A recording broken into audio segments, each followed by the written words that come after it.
হযরত আবু আইয়ুব রাদিয়াল্লাহু তাআলা আনহু বলেন, এক ব্যক্তি নবী করিম সাল্লাল্লাহু আলাইহি সাল্লামের নিকট হাজির হইয়া আরজ করিল, বেহেশতে প্রবেশ করাইয়া দেওয়ার মধ্যে একটি আমল করাকে শিখাইয়া দেন।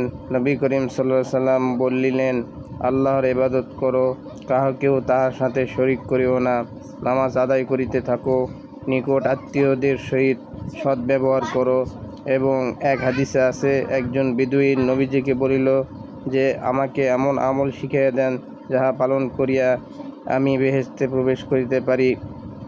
নবীজি সাল্লাল্লাহু আলাইহি সাল্লাম বলিলেন, আল্লাহর ইবাদত করো ও তাহার সহিত কাহাকে শরীক করিও না, ফরজ নামাজসমূহ যথাযথভাবে আদায় করিতে থাকো, যাকাত আদায় করিতে থাকো, রমজানের রোজা পালন করিতে থাকো।